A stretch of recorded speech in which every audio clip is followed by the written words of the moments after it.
শুভেচ্ছা আমন্ত্রণ দুপুরের বাংলাদেশে। শুরুতেই শিরোনামগুলো জানাবো। গুম খুনের মামলায় 15 সেনা কর্মকর্তাকে কারাগারে পাঠালো আন্তর্জাতিক অপরাধ ট্রাইব্যুনাল। নেওয়া হয়েছে সাব জেলে। পলাতকদের বিরুদ্ধে গ্রেফতারি পরোয়ানা জারি। কোন চাপের কাছে নথি স্বীকার করবে না কমিশন, বললেন সিএসি। নির্বাচনী সহিংসতায় আটক হলে ভোটের আগে ছাড়া পাবে না। আপনারাও কোনো প্রেশারের কাছে নথি স্বীকার করবেন না এবং সম্পূর্ণভাবে নিজের সিদ্ধান্তে, আইন অনুযায়ী সিদ্ধান্তে অটল থাকবেন। জামায়াত ইসলামীর সাথে সন্ধ্যায় বৈঠকে বসবেন প্রধান উপদেষ্টা। বিকেলে নাহিদের নেতৃত্বে যমুনায় যাচ্ছে এনসিপি। ব্যান্ডউইথ ব্যবহারে ভারত নির্ভরতায় প্রতি বছর ব্যয় 750 কোটি টাকা। সাবমেরিন কেবলের পূর্ণ সক্ষমতা তৈরির তাগিদ। আমাদের ব্যান্ডউইথ আমদানিটা এককভাবে ভারত নির্ভর হয়ে যাচ্ছে। সিকিউর ইন্টারনেটের যে কনসেপ্টটা আছে এবং রিজিওনাল যেই বিষয়গুলো আছে সেগুলো ফুলফিল করে তারা আনবে।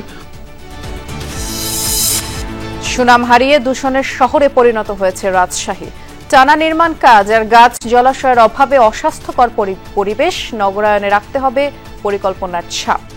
ভালো জায়গাগুলোকে আবার ভেঙে নতুন করে ঠিক করা হচ্ছে। ধুলাবালির কারণে মানুষের চলাচলে খুবই অসুবিধা হচ্ছে। যে পরিমাণে জলাশয়, যে পরিমাণে গ্রিন স্পেস থাকা দরকার সেটা রাজশাহী শহরে নেই।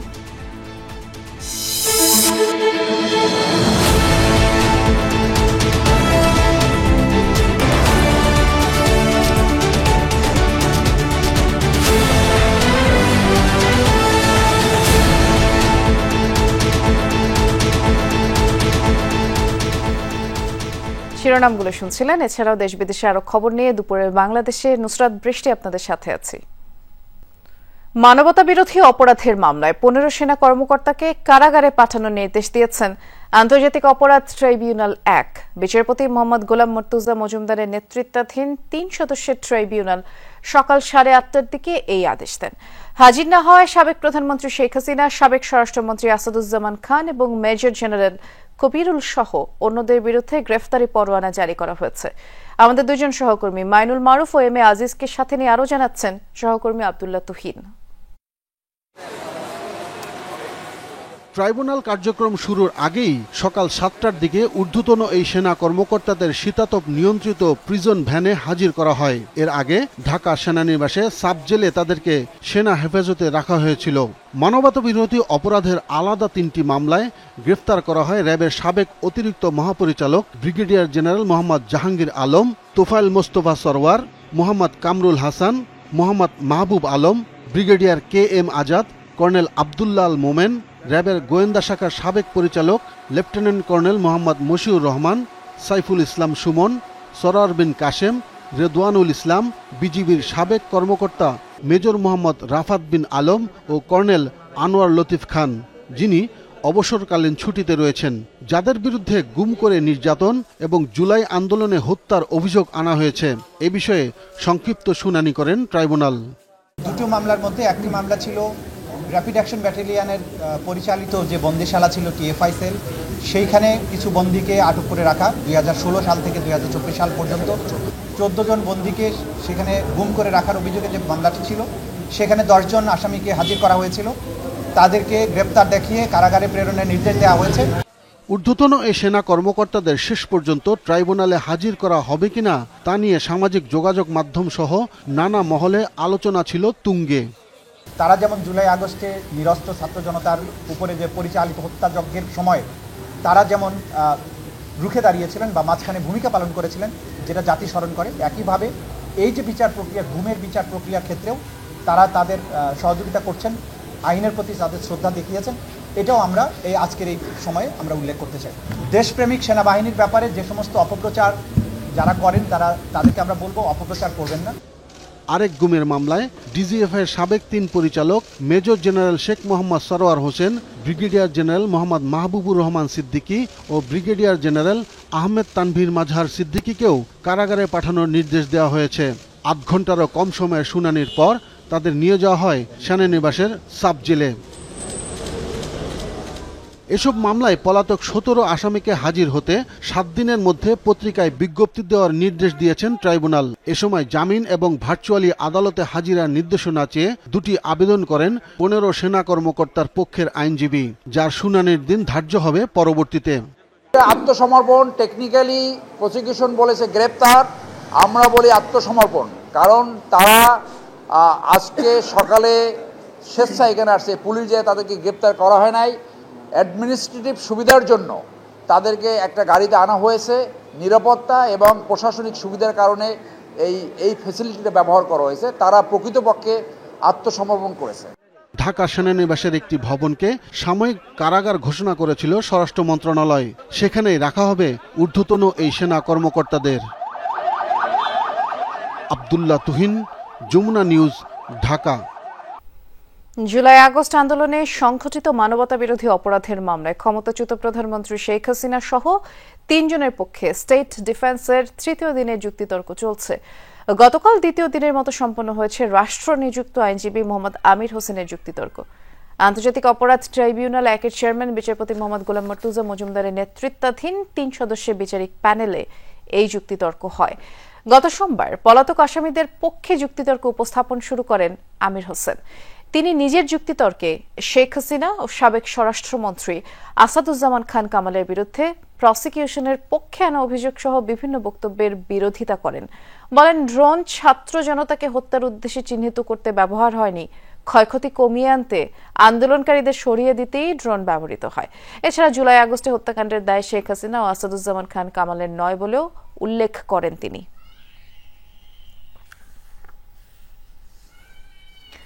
কারো চাপের কাছে নতি স্বীকার করবে না কমিশন, আইনের বাইরে কোনো অন্যায়ের নির্দেশও দেবে না জানিয়েছেন প্রধান নির্বাচন কমিশনার AMM নাসির উদ্দিন। আগামী নির্বাচন বাংলাদেশের ইতিহাসে গুরুত্বপূর্ণ। এবারও সুষ্ঠু নির্বাচন দিতে ব্যর্থ হলে বিশ্বের কাছে জাতি হিসেবে নিন্দিত হবে বাংলাদেশ, বলেন কমিশনাররা। 16 নভেম্বর প্রবাসী ভোটারদের জন্য অ্যাপ চালু হবে। ত্রয়োদশ জাতীয় সংসদ নির্বাচন সামনে রেখে প্রশিক্ষকদের প্রশিক্ষণের অংশ হিসেবে উপজেলা নির্বাহী কর্মকর্তাদের জন্য 2 দিনের এই আয়োজন। সুষ্ঠু ও নিরপেক্ষ নির্বাচন আয়োজনে দিক নির্দেশনামূলক বক্তব্য দেন কমিশনাররা। নির্দেশ দেন নির্বাচনী পরিবেশ তৈরির কাজ এখন থেকেই শুরু করতে হবে। নির্ভয় এবং নিরপেক্ষভাবে কাজ না করলে কেউ পার পাবে না, হুঁশিয়ার করেন কমিশনাররা। এই ইলেকশনও যদি আমরা ভালো না করতে পারি, বিশ্বের কাছে, মানুষের কাছে জাতির হিসাবে আমরা অত্যন্ত নিন্দিত জাতি হিসেবে পরিণত হব। যখন কোনো ঘটনা ঘটবে দুই পক্ষের মধ্যে, দুই পক্ষ থেকে ধরতে হবে। যেটাকে ধরা হবে সারা যাবে না, ইলেকশনের আগে সারা যাবে না, সেন্ড টু কোর্ট। রাষ্ট্র এবং জাতি হিসাবে আমাদের ইতিহাসে সম্ভবত one of the most consequential election is this one. আমাদের সকল কাজ থাকলেও এটাকে প্রায়োরিটি কাজ হিসাবে নিয়ে আমরা যেন আমাদের দায়িত্বটা পালন করি মাঠ পর্যায়ে। কর্মশালায় প্রধান নির্বাচন কমিশনার বলেন, আইনানুযায়ী কাজ করবে ইসি, কোনো চাপের কাছে মাথা নত করবে না। নির্বাচন কমিশনও কিন্তু কারো কোনো অন্যায় চাপের কাছে নত স্বীকার করবে না। কারণ আমরা আপনাদেরকে অন্যায় কোনো আদেশ দিব না, অন্যায় কোনো হুকুম দিব না। এইটা আপনারা ধরে রাখতে পারেন যে আইন প্রচলিত আছে রিলেভেন্ট টু দ্য ইলেকশন, সেই আইন অনুযায়ী আমাদের নির্দেশনা যাবে এবং আপনারা সেটা সেইভাবে পালন করবেন। পোস্টাল ভোটিং এর জন্য 16 নভেম্বর অ্যাপ উন্মুক্ত করা হবে জানিয়েছে ইসি। এই যুদ্ধে আমাদের জিততেই হবে, বিকল্প নেই। লাভলি বিথি, যমুনা নিউজ, ঢাকা। জাতীয় নাগরিক পার্টি এনসিপির সাথে বিকেলে বৈঠক করবেন প্রধান উপদেষ্টা ডক্টর মোহাম্মদ ইউনূস। বিকেল 5টায় রাষ্ট্রীয় অতিথি ভবন যমুনায় এই বৈঠকটি হবে বলে জানানো হয়েছে দলের পক্ষ থেকে। এনসিপির আহ্বায়ক নাহিদ ইসলামের নেতৃত্বে যমুনায় যাবে দলের প্রতিনিধি দল। ধারণা করা হচ্ছে সমসাময়িক রাজনৈতিক বিভিন্ন ইস্যুতে কথা হবে এই বৈঠকে।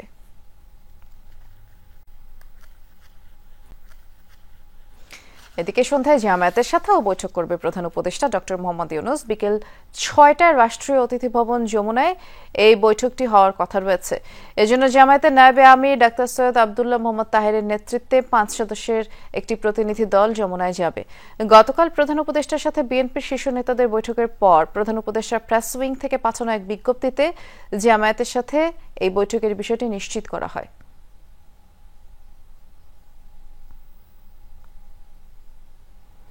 জাতীয় প্রেস ক্লাবে মুক্তিযুদ্ধ দলের আলোচনা সভায় এই মুহূর্তে কথা বলছেন বিএনপি স্থায়ী কমিটির সদস্য আমির খসরু মাহমুদ চৌধুরী। সরাসরি যাচ্ছি আমরা। যে 7 মিনিটের বেশি নাকি মানুষের কনসেন্ট্রেশন থাকে না, 7 মিনিট পরে সুইচ অফ হয়ে যায় নাকি ব্রেনের। তো এই জন্য অনেকক্ষণ ধরে আপনারা বক্তৃতা শুনেছেন। আমি খুব সংক্ষিপ্তভাবে কয়েকটা কথা বলে বক্তব্য শেষ করব। প্রথমে যে বিষয়বস্তু যেটা আজকে, একটু চুপ করো ভাই প্লিজ। আমি আবার ওই ডিসরাপশনে বলতে পারি না, অনেকে বলতে পারে, আমি পারি না। আজকে যে বিষয়বস্তুটা নির্ধারণ করা হয়েছে অত্যন্ত সময়োচিত। যখন বাংলাদেশের সমস্ত মানুষের দৃষ্টি একটি জায়গায়, সেটা হচ্ছে নির্বাচন কবে হবে। বাংলাদেশ না, সারা বিশ্বের মানুষের মুখে একটি প্রশ্ন, দেখা হলেই জিজ্ঞেস করে তোমাদের নির্বাচন কবে। সেটা রাজনীতিবিদ বলেন, সেটা বিনিয়োগকারী বলেন, সেটা আপনি একাডেমিয়া বলেন, সেটা পেশাজীবী বলেন, এমনকি সাধারণ মানুষ। কারণ একটি দেশের 14-15 মাস চলছে কোনো নির্বাচিত সরকার ছাড়া। প্রায় 15 মাসে চুপ পড়ছি এখন, তাই না? নির্বাচিত সরকার ছাড়া একটি দেশ চলছে 15 মাস। আপনি চিন্তা করেন, একটি অনির্বাচিত সরকারের অধীনে 15 মাস যখন একটি দেশ চলে, সেখানে কারো কোনো জবাবদিহিতা থাকে না। কারণ সরকার তো নির্বাচিত নয়, কে কার কাছে জবাবদিহি করবে? সরকার এখানে উপরে, জনগণ নিচে, মাঝখানে কোনো সেতু নাই, কোনো ব্রিজ নাই। এবং সেতু হচ্ছে একটি দেশ পরিচালনায়, সেতু হচ্ছে নির্বাচিত প্রতিনিধিরা হচ্ছে সেতু। তারা জনগণকে রিপ্রেজেন্ট করে সরকারের মধ্যে। যেহেতু সেটা নাই, আজকের বাংলাদেশে আপনি লক্ষ্য করবেন প্রতিটি জায়গায় কোনো জবাবদিহিতা নাই। আইন শৃঙ্খলা বাহিনীর মধ্যে কোনো জবাবদিহি নাই, সরকারি কর্মকর্তা কর্মচারীদের মধ্যে কোনো জবাবদিহিতা নাই। আপনি বিশ্ববিদ্যালয় শিক্ষাঙ্গনে কোনো জবাবদিহিতা নাই। প্রত্যেকটি জায়গার মধ্যে এই যে জবাবদিহিতার অভাবে যে কত বড় ধরনের যে একটি রাষ্ট্র পরিচালনায় যে কত বড় একটা ঘাটতি আছে, এটা অনেক অনুধাবন করতে পারছে না। আমরা জাতীয় প্রেস ক্লাবে ছিলাম আমির খসরু মাহমুদ চৌধুরীর বক্তব্যে। রাজনৈতিক দলগুলোর বক্তব্য বিবৃতির কারণে কিছু বিভ্রান্তি তৈরি হচ্ছে, তবে নির্বাচন নিয়ে কোনো সংশয় নেই বলে জানিয়েছেন আইন উপদেষ্টা ডক্টর আসিফ নজরুল। দুপুরে সচিবালয়ে তিনি জানিয়েছেন বিএনপি তত্ত্বাবধায়ক সরকার চায়নি, তারা সরকারের নিরপেক্ষ ভূমিকার কথা বলেছেন। সরকারের পক্ষ থেকে তাদের আশ্বস্ত করা হয়েছে সরকার নিরপেক্ষভাবেই কাজ করে যাচ্ছেন বলেও জানান তিনি।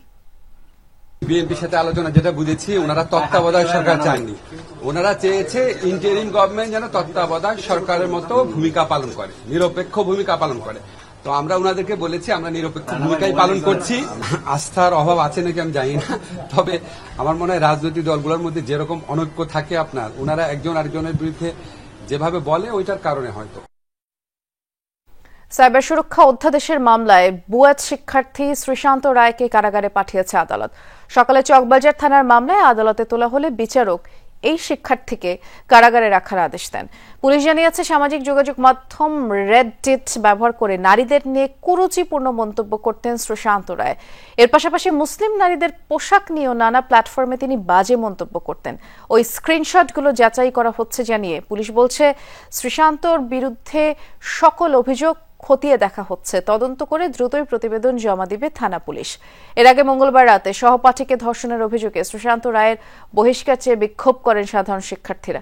এ সময় শিক্ষার্থীদের দাবির মুখে অভিযুক্ত শ্রীশান্তকে সাময়িক বরখাস্ত করে বিশ্ববিদ্যালয় কর্তৃপক্ষ।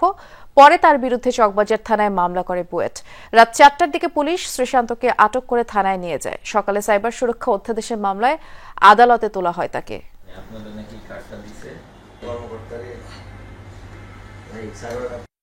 ঢাকা মেট্রোপলিটন পুলিশ হাসানুল্লাহ হলে যায় এবং সেখান থেকে তাকে উদ্ধার করে থানায় নিয়ে আসে। আজকে সকালে তার বিরুদ্ধে বুয়েট কর্তৃপক্ষ বাদী হয়ে একটা নিয়মিত মামলা রুজু করেছে। আমরা তাকে সেই মামলায় গ্রেফতার দেখিয়ে বিজ্ঞ আদালতে উপস্থাপন করি এবং তাকে সেখান থেকে জেল হাজতে প্রেরণ করা হয়। পটুয়াখালীতে জুলাই শহীদ কন্যা লামিয়াকে দলবদ্ধ ধর্ষণ মামলায় 2 কিশোর আসামির 13 বছর এবং একজনের 10 বছরের কারাদণ্ড দিয়েছেন আদালত। নির্যাতনের ঘটনার মাসখানেক পরে লামিয়া আক্তার আত্মহত্যা করেন। বেলা 11টায় জেলা নারী ও শিশু নির্যাতন দমন ট্রাইব্যুনালে বিচারক এই রায় দেন। রাষ্ট্রপক্ষের আইনজীবী জানিয়েছেন 3 কিশোর আসামি সাকিব, সিফাত ও ইমরানকে ধর্ষণ মামলায় 10 বছরের কারাদণ্ডের পাশাপাশি পর্নোগ্রাফি মামলায় সাকিব ও সিফাতকে আরও 3 বছর করে কারাদণ্ড দেওয়া হয়েছে। রায় ঘোষণার পর 3 জনকে যশোর কিশোর সংশোধনাগারে পাঠানো হয়। পুলিশ জানায় ছাত্র জনতার আন্দোলনে গুলিবিদ্ধ হয়ে প্রাণ হারান জসিমউদ্দিন। চলতি বছরের 18 মার্চ বাবার কবর জিয়ারত শেষে ফেরার পথে লামিয়াকে তুলে নির্জন বাগানে নিয়ে ধর্ষণ করে আসামিরা। আর সে সময় ভিডিও ধারণ করে তা ছড়িয়ে দেওয়ার ভয় দেখিয়ে বিষয়টি কাউকে না জানাতে চাপ দেয় তারা। এ ঘটনায় নিজেই 3 জনকে আসামি করে মামলা করেন লামিয়া। 26 এপ্রিল রাজধানীর শেখাট্টেক এলাকায় ভাড়া বাসায় গলায় ফাঁস দেওয়া অবস্থায় উদ্ধার করা হয় লামিয়াকে। হাসপাতালে চিকিৎসাধীন অবস্থায় মৃত্যু হয় তার।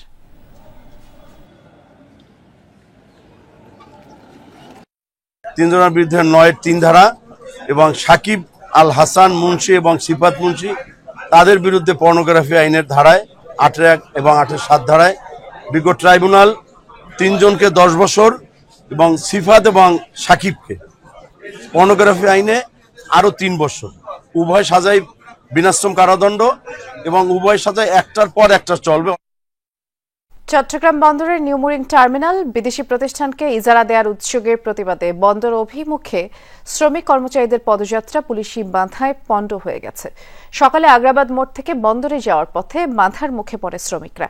পরে সেখানেই কর্মসূচি শেষ করে তারা। এ সময় বিক্ষোভকারীরা বলেন, বন্দরকে নিয়ে দেশি বিদেশি ষড়যন্ত্র হচ্ছে। পোর্টের কার্যক্রম ক্ষতিগ্রস্ত করে এমন কোনো সিদ্ধান্ত সরকারকে না নিতে আহ্বানও জানান তারা। শ্রমিক নেতারা বলেন, শ্রমিক কর্মচারীরা মিলে বন্দর রক্ষায় আরো কঠোর আন্দোলনে নামবেন তারা। আর বন্দর রক্ষায় 1 নভেম্বর দিনব্যাপী গণ অনশন কর্মসূচি পালনের ঘোষণাও দেন শ্রমিক নেতারা। আপনারা যদি মনে করেন খেলা বন্দর দিয়ে দেবেন, বন্দর কারো পৈতৃক সম্পত্তি নয়। আমরা বন্দর প্রতিবাদে যাবো, মিছিল নিয়ে যাবো। তখন পুলিশ ভাইরা বলছে যে এখানে মিছিল হবে না, যাবে না।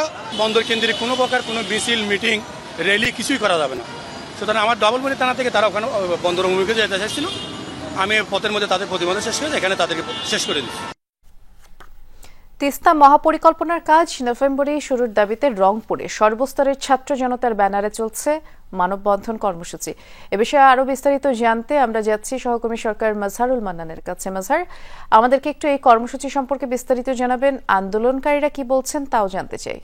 সেই জেলা স্কুল মোড়ে এখন সেই কর্মসূচিটি চলছে, অর্থাৎ তিস্তা মহাপরিকল্পনার কাজটি ঠিক নভেম্বরের মধ্যেই শুরু করবার, অর্থাৎ কাজ শুরু করবার দাবিতে যে আন্দোলনটি সারা বাংলাদেশে দানা বেঁধে উঠেছে, সেই দানা বেঁধে যে আন্দোলনটি উঠেছে তার এখানে আজকে যে রংপুরের সর্বস্তরের ছাত্র জনতার উদ্যোগে এই আয়োজনটি চলছে এবং এখানে বিভিন্ন শ্রেণী, পেশা এবং সংগঠনের নেতৃবৃন্দ উপস্থিত আছেন। এখানে সংহতি প্রকাশ করেছেন তিস্তা বাঁচাও নদী বাঁচাও সংগ্রাম পরিষদ, তিস্তা নদী রক্ষা আন্দোলন, বাংলাদেশ জামাত ইসলামী এবং বৈষম্য বিরোধী ছাত্র আন্দোলনের সাবেক সমন্বয়ক সহ অন্যান্যরা, জাতীয় নাগরিক পার্টি, বাকসাস সহ অনেক সংগঠন এখানে একত্রতা ঘোষণা করেছেন। বিভিন্ন শিক্ষা প্রতিষ্ঠানের যারা শিক্ষার্থী আছেন তারা একত্রতা ঘোষণা করেছেন। তাদের সবার দাবি হলো একটাই, যে নভেম্বরের মধ্যেই শুরু করতে হবে এই তিস্তা। এবং আপনারা দেখছেন এখানে বিভিন্ন প্লাকার্ড বহন করা হচ্ছে। সেই প্লাকার্ডে বলা হচ্ছে যে বিদেশি নয়, দেশের স্বার্থ আগে, তিস্তা নিয়ে ষড়যন্ত্র বন্ধ হোক, তিস্তা বাঁচাও, জীবন বাঁচাও, তিস্তাবাচির সংগ্রাম চলছে, চলবে, তোমার আমার ঠিকানা তিস্তা তিস্তা, দাবি মোর একটাই, তিস্তা নদীর পানি চাই। এই ধরনের নানা আয়োজন, নানা বক্তব্য কিন্তু তারা দিচ্ছেন এবং যেটি বলবার চেষ্টা করছেন যে যদি নভেম্বরের মধ্যেই তিস্তা মহাপরিকল্পনার কাজ শুরু করা না যায়, অর্থাৎ যদি ডিসেম্বরে যদি তফসিল ঘোষণা করা হয়, তাহলে আর যে কার্যক্রমটি আছে, অন্যান্য কার্যক্রমটি এই সরকার চালাতে পারবে না। সে কারণে তিস্তার যে প্রধান যে কাজটি, অর্থাৎ তিস্তা নদীর এই যে খননের যে কাজটি, সেই কাজটি শুরু করার জন্য নভেম্বর নভেম্বর মাসেই এটি শুরু করার জন্য তারা দাবি করেছেন এবং একই সাথে তারা দাবি করেছেন যদি এই আন্দোলনটি এখন এই কাজটি যদি শুরু করা না যায় তাহলে তারা বৃহত্তর আন্দোলনে যাবেন এবং আগামী 30 অক্টোবর এই দাবিতে স্তব্ধ রংপুরের কর্মসূচি ঘোষণা করা হয়েছে। অর্থাৎ এই যে তিস্তার যে আন্দোলনটি সেই আন্দোলনটি এখন আমি যদি আপনাদেরকে একটুখানি বলি যে 2 কোটি মানুষের জীবন এবং জীবিকার স্বার্থে এই তিস্তা মহাপরিকল্পনার কাজটি নভেম্বরে শুরু করা হোক এই দাবি তারা তুলেছেন। বিস্তারিত করে জানাচ্ছিলেন, ধন্যবাদ মাজহার। ব্যান্ডউইথ ব্যবহারে ভারত নির্ভরতা কাটিয়ে উঠতে পারছে না বাংলাদেশ। ব্যবহৃত ব্যান্ডউইথের 50% আমদানি করতে হচ্ছে। বছরে প্রায় 750 কোটি টাকার বৈদেশিক মুদ্রা খরচ হয় ব্যান্ডউইথ কিনতে। গেল সেপ্টেম্বর পর্যন্ত এ বাবদ $20 কোটি বেশি বৈদেশিক মুদ্রা গেছে ভারতীয় ব্যবসায়ীদের পকেটে। প্রযুক্তিবিদরা বলছেন, সুযোগ থাকা সত্ত্বেও নিজস্ব সাবমেরিন কেবলের পূর্ণ সক্ষমতা তৈরি করতে না পারলে আরও চড়া মাশুল দিতে হবে, নিশ্চিত করা যাবে না নিরাপদ ইন্টারনেট। 5G সম্প্রসারণ, স্টারলিংক সেবার প্রসার এবং স্টারলিংকের মাধ্যমে ভুটান, নেপাল ও তিব্বতে ব্যান্ডউইথ প্রদান করার লক্ষ্য আছে। টেলিজিওগ্রাফির পূর্বাভাস বলছে 2027 সালে বাংলাদেশে ব্যান্ডউইথের চাহিদা বেড়ে দাঁড়াবে 25,000 GBps এর কাছাকাছি। বর্তমানে রাষ্ট্রায়ত্ত 2টি সাবমেরিন কেবলের সর্বোচ্চ সক্ষমতা 7,200 GBps। এর মধ্যে প্রথম সাবমেরিন কেবলের জীবনকাল শেষ হয়ে গেছে। এখান থেকে প্রাপ্ত 4,200 GBps ব্যান্ডউইথের সরবরাহ যে কোনো সময় বন্ধ হওয়ার ঝুঁকিতে। এই ঝুঁকি থাকলেও 2026 ও 27 সালে ব্যান্ডউইথের ঘাটতি থাকবে আরও 18,000 GBps। আমদানি করে ঘাটতি পূরণ করতে হলে 2027 ডিসেম্বর পর্যন্ত ভারতকে পরিশোধ করতে হবে আরও $300 মিলিয়ন। প্রযুক্তিবিদরা বলছেন, অথচ এর অর্ধেকেরও কম খরচে একটি নতুন সাবমেরিন কেবল নির্মাণ করা সম্ভব। 2026 এবং 27 যদি আমি কনসিডার করি, এই 2 বছরে আরও $250 থেকে $300 মিলিয়ন পাঠাতে হবে। তার মানে এই কন্টিনিউটিটা এটা থেকেই যাচ্ছে। আমরা যেই পরিমাণ বৈদেশিক মুদ্রা ইন্ডিয়াতে পাঠিয়েছি সেই টাকা দিয়ে বাংলাদেশে আরও 8 থেকে 10টা সাবমেরিন কেবল হওয়ার সম্ভাবনা ছিল। আইটিসি অপারেটরের মাধ্যমে ব্যান্ডউইথ আমদানি করা হয়। আইটিসি এর এক প্রান্তে অ্যাক্টিভ ডিভাইস বাংলাদেশের হাতে থাকলেও অপর প্রান্তের ডিভাইস আছে ভারতে, যার উপর কোনো নিয়ন্ত্রণ নেই বাংলাদেশের। এমতাবস্থায় জাতীয় নিরাপত্তার ঝুঁকির আশঙ্কা প্রকাশ করে প্রযুক্তিবিদরা বলছেন, এ প্রক্রিয়ায় ইমেইলের হেডার, বডি এবং অন্যান্য বিষয়ে ট্র্যাক করা সম্ভব। ওনাদের আইন অনুযায়ী ইন্ডিয়ার উপর থেকে যে কোনো ব্যান্ডউইথ পাস হলে ওনাদের 100% ওটা ইন্টারসেপ্ট করার সক্ষমতা আছে, প্লাস আইনও ওনাদেরকে সাপোর্ট করে। তাহলে জাতীয় নিরাপত্তার কথা যদি আমি বলি, ডেফিনেটলি এটা একটা দেশ বড় হুমকির সম্মুখীন আছে। তাহলে এই 50% ব্যান্ডউইথের যেই ধরনের ডাটা কমিউনিকেশন হচ্ছে, এই ডাটা কমিউনিকেশন ডেফিনেটলি তারা ইন্টারসেপ্ট করতে পারে। একদিকে ব্যান্ডউইথের ঘাটতি পূরণ, অন্যদিকে নিরাপদ ইন্টারনেট সেবার জন্য বাংলাদেশের নিজস্ব সাবমেরিন কেবলের সক্ষমতা বৃদ্ধি করতে চায় সরকার। এ লক্ষ্যে বেসরকারি খাতের উদ্যোগে 2026 জুনের মধ্যে 50 টেরাবাইট ক্ষমতা সম্পন্ন তৃতীয় সাবমেরিন কেবলে সংযুক্ত হওয়ার কাজ চলছে। সিঙ্গাপুর থেকে মায়ানমার পর্যন্ত জলসীমায় কেবল স্থাপনের কাজও শেষ হয়েছে। তবে রহস্যজনক কারণে বাংলাদেশ জলসীমায় কেবল স্থাপনের জন্য জাহাজ প্রবেশের অনুমতি মিলছে না। উদ্যোক্তাদের পক্ষ থেকে আবেদন করা হলেও এখনও তাতে সাড়া দেয়নি পররাষ্ট্র মন্ত্রণালয়। স্বরাষ্ট্র মন্ত্রণালয় আগে, কারণ কোস্টগার্ড এবং এনএসআই এই দুটো এজেন্সির থেকে আমাদের নিতে হয়, নো অবজেকশন নিতে হয়, এটা স্বরাষ্ট্র মন্ত্রণালয়ের আন্ডারে। তো এই 3টা পারমিশন হয়ে গেলে আমাদের ইনশাল্লাহ আমরা আগামী এপ্রিল 2026 সালের ভিতরে আমরা কিন্তু আমাদের কেবলটা একেবারে ইন সার্ভিসে নিয়ে আসতে পারবো। বেসরকারি উদ্যোগে সাবমেরিন কেবল স্থাপনে টেলিযোগাযোগ মন্ত্রণালয়ের পক্ষ থেকে কোনো বিধিনিষেধ নেই বলে জানান প্রধান উপদেষ্টার বিশেষ সহকারী ফয়েজ আহমেদ তৈয়ব। দেখেছি যে সাবমেরিন মানে আমাদের ব্যান্ডউইথ আমদানিটা এককভাবে ভারত নির্ভর হয়ে যাচ্ছে আর কি। কোম্পানিগুলো যখন বেসরকারি সাবমেরিন কেবল কোম্পানিতে মানে কেবল আনবে, তারা যাতে সিকিউর ইন্টারনেটের যে কনসেপ্টটা আছে এবং রিজিওনাল যেই বিষয়গুলো আছে সেগুলো ফুলফিল করেই তারা আনবে। তাদের উপরে আমাদের কোনো বাধা নিষেধ সেভাবে নেই।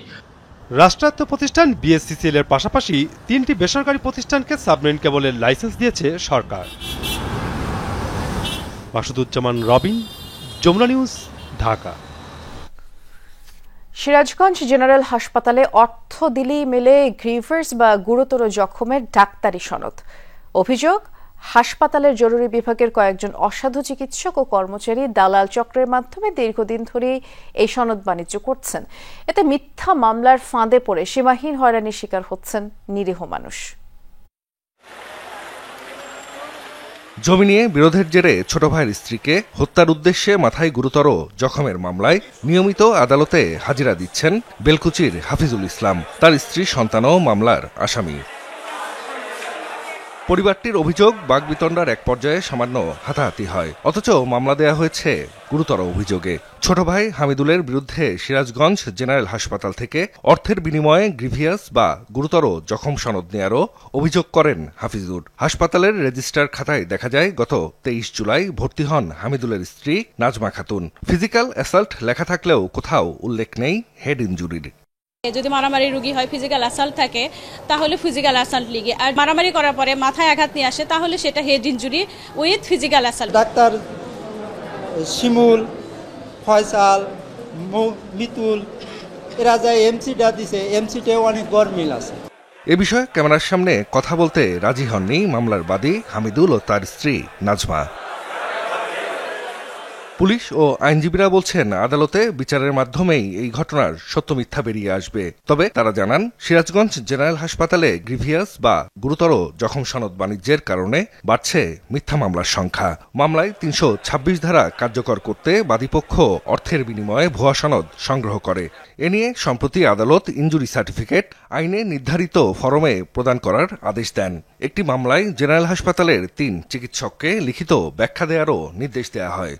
তারা নিজেরা নিজেদের মতো করে সার্টিফিকেট প্রদান করেন, যে ক্ষেত্রে দেখা যায় যে প্রকৃতপক্ষে ভিকটিমের যে সমস্ত আঘাতের কথা বলা হয় সেই আঘাতগুলা তার শরীরে নাও থাকতে পারে অনেক সময়, অথবা থাকলেও সেখানে দেখা যায় যে টেস্ট পাস করে অন্যভাবে সেই আঘাতগুলোকে দেখা হয়। ডাক্তার যদি ঠিক মতো রিপোর্ট না দেয় তাহলে তো এটা ত্রুটি থেকে যায়, যার জন্য একজন ব্যক্তি, একজন ভিকটিম সে সুষ্ঠু বিচারটা পাচ্ছেন না। আপনার 4000 টাকা দেন, আমি 20 মিনিটের মধ্যে সার্টিফিকেট দেবো। ডাক্তার ফয়সাল উনি রুমে ছিল, ওনার সামনে বলছেন কিছুই বলেন নাই, হ্যাঁ বলেন নাই, না বলেন নাই, কিন্তু যে টাকা চাইছে ওখানে ওনাদের স্টাফ। তবে সনদ বাণিজ্যের অভিযোগ অস্বীকার করেছেন অভিযুক্ত চিকিৎসকরা, দায় চাপালেন দালালদের ওপর। জানতে পারলাম যে সার্টিফিকেটের কথা বলে আমাদের ওয়ার্ড বয় যে আছে ফারুক, সে হচ্ছে ওনার কাছে টাকা চাইছে। সেটা আমার সামনেও বলে নাই, কিংবা আমার কাছ থেকে শুনেও যে যায় বলা, এরকম কিছুই হয়নি আর কি। সার্টিফিকেট যেহেতু ডাক্তাররা দেয়, বলে যে স্যারকে দিতে হবে, স্যাররা 3 জন আছে তাদেরকে দিতে হবে, এরকম বুস্টুস দিয়া রোগীদেরকে নাজেহাল করে। বর্তমানে আদালতের আদেশ অনুযায়ী নতুন ফরমে ইনজুরি সার্টিফিকেট দেয়া হচ্ছে বলে জানিয়েছেন আরএমও। হাসপাতালের তত্ত্বাবধায়ক জানিয়েছেন এরই মধ্যে অভিযুক্ত 3 মেডিকেল অফিসার শামীম, ফয়সাল ও মিতুলের বদলির আদেশ হয়েছে। কোর্ট থেকে একটা চিঠি আসে সার্টিফিকেটের ফরম্যাট নিয়ে। যেদিন চিঠি আসে তার 2 দিনের মধ্যেই আমরা নতুন ফরম্যাটে আমরা সার্টিফিকেট দেওয়া শুরু করি। সার্টিফিকেট বাণিজ্য এটা কিছুটা অভিযোগ ছিল, পরে দুদক থেকেও একটা অভিযোগ হয়েছে, তার প্রেক্ষিতে আমাদের 3 জন ইমার্জেন্সি মেডিকেল অফিসারের ট্রান্সফার অর্ডার এসছে। জাহিদ হাসান, যমুনা নিউজ। 1 দশকেরও কম সময় আগে শহরটি আন্তর্জাতিক স্বীকৃতি পেয়েছিল নির্মল বায়ুর জন্য। পরিচ্ছন্ন আর সবুজ নগরী হিসেবেও ছিল সুখ্যাতি। সেই রাজশাহী সাম্প্রতিক সময়ে বায়ু দূষণে ঢাকাকেও ছাড়িয়ে গেছে। সুইজারল্যান্ড ভিত্তিক পরিবেশ পর্যবেক্ষণ সংস্থার তথ্য অনুযায়ী দেশের বিভাগীয় শহরগুলোর মধ্যে সবচেয়ে খারাপ বায়ুমান রেকর্ড হয়েছে রাজশাহীতে। পরিবেশবিদ ও গবেষকরা বলছেন, দীর্ঘদিন ধরে শহরে চলমান বড় বড় নির্মাণ কাজের জন্য ব্যাপক হারে বায়ু দূষণ বেড়েছে, আর সেই সাথে পর্যাপ্ত গাছ, জলাশয়ে, পদ্মা নদীতে পানি না থাকায় সুনাম হারাতে বসেছে রাজশাহী। রৌদ্রোজ্জ্বল ভর দুপুরে শহরের এই ফ্যাকাশে চেহারা বলে দেয় বাতাসে উড়ে বেড়াচ্ছে বিপুল পরিমাণ ধুলোবালি। অথচ কয়েক বছর আগেও চিত্র ছিল ভিন্ন। 2016 সালে বিশ্ব স্বাস্থ্য সংস্থার উপাত্তের ভিত্তিতে বাতাসে ভাসমান মানবদেহের জন্য ক্ষতিকর কণা দ্রুত কমিয়ে আনার ক্ষেত্রে বিশ্বের সবচেয়ে এগিয়ে থাকা শহরের আন্তর্জাতিক স্বীকৃতি জোটে রাজশাহীর। এর সঙ্গে নগরীর সড়কে সড়কে বাহারি ফুল, নানা প্রজাতির গাছ আর উন্নত পরিচ্ছন্নতা ব্যবস্থাপনা রাজশাহীকে দেশের অন্যতম সুন্দর শহর হিসেবে পরিচিত করে তোলে। মাত্র 9 বছরের মাথায় সুইজারল্যান্ড ভিত্তিক সংস্থা IQ Air এর সাম্প্রতিক তথ্য বলছে দেশের ৮ বিভাগীয় শহরের মধ্যে বায়ুর মান সবচেয়ে খারাপ এখন রাজশাহীতে। গাছগাছালি যে আমাদের অক্সিজেন দেয়, গাছগাছালিগুলো যেভাবে ময়লাতে ধুলোবালিতে হয়ে যাচ্ছে। ভালো জায়গাগুলোকে আবার ভেঙে নতুন করে ঠিক করা হচ্ছে, বা যেমন ধরেন যে বা করা হচ্ছে, ফ্লাইওভার তৈরি করা হচ্ছে। ফ্লাইওভার করার কারণে অনেক ধুলাবালির সৃষ্টি হচ্ছে। ছোট বাচ্চাদের যখন আমরা জার্নি করি অনেক জার্ম সৃষ্টি হয়, সে থেকে আপনার অনেক অ্যালার্জি জাতীয় রোগবালা সৃষ্টি হয়। শুধু বায়ুর মানই কমেনি, আগের সেই পরিচ্ছন্ন চেহারাটাও যেন হারাতে বসেছে। নগর জুড়ে দীর্ঘ সময় ধরে টানা নির্মাণ কাজ বায়ু ও শব্দ দূষণের কারণ হয়ে উঠেছে। যানজটেরও সৃষ্টি হয়েছে, প্লাস রাস্তাঘাটে ধরেন এই রাস্তাটা দেখছেন, চলাচলের ধুলাবালির কারণে মানুষের চলাচলের খুবই অসুবিধা হচ্ছে। অতিরিক্ত যানজটের কারণে যে হর্ন সৃষ্টি হচ্ছে, আমরা পড়াশোনা করতে আমাদের প্রবলেম হয়। পরিবেশবিদরা বলছেন, প্রাকৃতিকভাবে উন্নয়ন না করে গোটা শহরকে শুধুমাত্র কনক্রিট আর টাইলসে রূপান্তরিত করা হয়েছে। ফলে রাজশাহী নির্মল বায়ুর জন্য আন্তর্জাতিক স্বীকৃতি ধরে রাখতে পারছে না। একদিকে কনস্ট্রাকশনের ম্যাটেরিয়াল পড়ে আছে এবং ওই পাশাপাশি জায়গাগুলোতে একটা টেম্পোরারি গার্বেজ ছিল, এই গার্বেজগুলো বন্ধ হয়ে যাওয়ার জন্য এইটাও কিন্তু ময়লাটা বিভিন্ন জায়গায় ছড়াই গেছে। রাজশাহী বিশ্ববিদ্যালয়ের এই গবেষক বলছেন, গোছানো শহর হলেও পর্যাপ্ত গাছ, জলাশয় ও পদ্মা নদীতে পানি না থাকায় দূষণ বেড়েছে রাজশাহীতে। এখন থেকেই নগরায়নের সঠিক পরিকল্পনা না নিলে বায়ু দূষণ রোধ করা সম্ভব হবে না বলে মনে করেন তিনি। ল্যান্ড ইউজ প্ল্যানিং অনুযায়ী যে পরিমাণে জলাশয়, যে পরিমাণে গ্রিন স্পেস থাকা দরকার, সেটা রাজশাহী শহরের নেই। এই প্ল্যানিংগত দিক থেকে এই দুর্বলতা আছে। তারেক মাহমুদ, যমুনা নিউজ, রাজশাহী। গাজায় দীর্ঘ 2 বছরের ইসরায়েলি আগ্রাসনে তৈরি হওয়া দুর্ভিক্ষ পরিস্থিতিতে সন্তান বা পরিবারের মুখে খাবার জোগাড় করতে যৌন সম্পর্কে জড়াতে বাধ্য হয়েছে অনেক নারী। ফিলিস্তিনিদের অসহায়ত্বের সুযোগ নিয়েছে বহু ত্রাণকর্মী। ভুক্তভোগী 6 ফিলিস্তিনি নারীর বয়ানে এমন নির্মম বাস্তবতার খবর উঠে এসেছে বার্তা সংস্থা এপির প্রতিবেদনে। অনাহারে 6 সন্তান, একসময়ের আয়ের উৎস ক্ষুদ্র ব্যবসা প্রতিষ্ঠান এখন ধ্বংসস্তূপ। নিরুপায় হয়ে সপ্তাহের পর সপ্তাহ গাজার বিভিন্ন ত্রাণ কেন্দ্রে ছুটে বেরিয়েছেন 38 বছর বয়সী নারী। দুমুঠো খাবারের জন্য একসময় বাধ্য হন যৌন সম্পর্ক স্থাপনে। বিনিময়ে পান 1 বাক্স খাবার, ওষুধ আর নগদ কিছু অর্থ। এটি গাজার কোনো নারীর বিচ্ছিন্ন কোনো গল্প নয়। দীর্ঘ 2 বছরের ইসরায়েলি আগ্রাসনে মৃত্যুপুরীতে পরিণত হওয়া উপত্যকায় ছিল না স্বাভাবিক জীবন ধারণের উপায়। টিকে থাকতে ও আপনজনের মুখে খাবার তুলে দিতে যৌন সম্পর্কে জড়াতে বাধ্য হয়েছিলেন অনেক ফিলিস্তিনি নারী। যুদ্ধ থামার পর নাম প্রকাশ না করার শর্তে বার্তা সংস্থা এপিকে গাজার নির্মম এই বাস্তবতা জানিয়েছেন 6 ফিলিস্তিনি নারী। গাজায় একদিকে যখন তীব্র হচ্ছিল মানবিক সংকট, অপরদিকে সাহায্যের সন্ধানে গিয়ে পুরুষদের দ্বারা যৌন নিপীড়নের শিকার হচ্ছিলেন সেখানকার নারীরা। নাম প্রকাশ না করার শর্তে এমন 6 জন নারী এপিকে জানিয়েছেন, খাবার, পানি, আশ্রয় কিংবা আর্থিক প্রলোভন দেখিয়ে যৌন সম্পর্কের প্রস্তাব দিত অনেকে। প্রস্তাব দেওয়া ব্যক্তিদের বেশিরভাগ ছিলেন ত্রাণকর্মী। জাতিসংঘের মানবাধিকার বিষয়ক বেশ কিছু সংস্থার হয়ে কাজ করতেন তারা। এটা এক ভয়াবহ বাস্তবতা। চরম মানবিক বিপর্যয়ে মানুষকে একেবারেই অসহায় করে তোলে। যৌন সহিংসতা বৃদ্ধি পাওয়া এই বিপর্যয়েরই একটি পরিণতি। গাজার বর্তমান পরিস্থিতি বর্ণনাতীত, বিশেষ করে নারী ও কিশোরীদের জন্য। ইসরায়েল গাজা উপত্যকায় যথেষ্ট ত্রাণ প্রবেশে বাধা দিয়ে আসছে। সেখানে মানবিক সহায়তার উপর কঠোর বিধিনিষেধই নারীদের এমন পরিস্থিতিতে ঠেলে দিচ্ছে। 2024 সালের মার্চে প্রকাশিত জাতিসংঘের এক প্রতিবেদন অনুযায়ী 2023 সালে সংস্থাটি তার কর্মী, সংশ্লিষ্ট কর্মকর্তা ও অংশীদারদের বিরুদ্ধে যৌন নির্যাতনের 758টি অভিযোগ পেয়েছে। প্রাণপ্রতিম কুণ্ডু, যমুনা নিউজ। এই ছিল আমার কাছে প্রথম ঘন্টার আয়োজন।